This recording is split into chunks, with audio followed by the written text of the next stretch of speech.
അമ്പലപ്പാറ പഞ്ചായത്തിൽ ജനകീയ വികസന സമിതി തെരഞ്ഞെടുപ്പ് കൺവെൻഷൻ നടന്നു. സ്ഥാനാർത്ഥി പ്രഖ്യാപനവും തെരഞ്ഞെടുപ്പ് കമ്മിറ്റി രൂപീകരണവും നടന്നു. അമ്പലപ്പാറ പഞ്ചായത്തിലെ 3, 4 വാർഡുകളിൽ മത്സരിക്കുന്ന ജനകീയ വികസന സമിതിയുടെ തെരഞ്ഞെടുപ്പ് കൺവെൻഷൻ നവംബർ 2 ഞായറാഴ്ച വൈകുന്നേരം കടമ്പൂർ BVALP സ്കൂളിൽ വെച്ച് നടന്നു. കഴിഞ്ഞ 10 വർഷങ്ങളിൽ കടമ്പൂരിൽ ചെയ്ത വികസന പ്രവർത്തനങ്ങൾ വാർഡ് മെമ്പർ വിജിത യോഗത്തിൽ വിശദീകരിച്ചു. അതിനു മുമ്പും കടമ്പൂർ മാണിക്കമ്പാറ റോഡ് ഇവിടെ ഉണ്ടായിരുന്നു. അന്ന് കൃത്യമായി ഇനി ഇതിൽ എന്തെങ്കിലും സംശയമുള്ളവരുണ്ടെങ്കിൽ പഞ്ചായത്തിൽ ചെന്ന് വിവരാവകാശം കൊടുത്ത് രേഖയെടുക്കാം, അല്ലെങ്കിൽ അവിടെ പോയി അന്വേഷിച്ച് രേഖയെടുക്കാം. അതിലൊന്നും ഒരു ഭയപ്പാടും എനിക്കില്ല.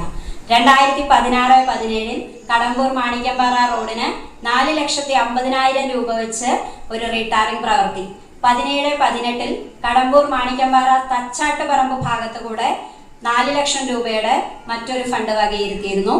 അതിനുശേഷം കടമ്പൂർ താനിക്കുന്ന് മാണിക്കമ്പാറ ഭാഗത്ത്, താനിക്കുന്ന് നിന്നും മാണിക്കമ്പാറ ഹൈസ്കൂൾ ഭാഗത്തേക്ക് ഒരു റീടാറിംഗ് പ്രവൃത്തി നടന്നിട്ടുണ്ട്.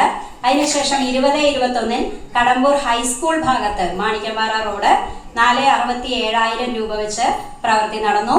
3-ാം വാർഡിൽ നിലവിലുള്ള മെമ്പർ വിജിതയെയും 4-ാം വാർഡിൽ മഞ്ജുഷ ടീച്ചറെയും സ്ഥാനാർത്ഥികളായി യോഗം തീരുമാനിച്ചു. സ്ഥാനാർത്ഥി മഞ്ജുഷ ടീച്ചർ നാടൻ പാട്ടുകാരിയും കലാകാരിയുമായ കടമ്പൂരിന്റെ സ്വന്തം TP Shobhana Vinod, Muhammad master, KP Swaminathan master, KB Ramesh, KP Sajeev Kumar എന്നിവർ സംസാരിച്ച യോഗത്തിൽ 301 അംഗ തിരഞ്ഞെടുപ്പ് കമ്മിറ്റിയും രൂപീകരിച്ചു.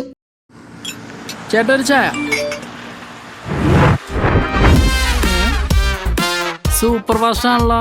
ഇതെന്താ കേരള വിഷൻ വൈഫൈയാ?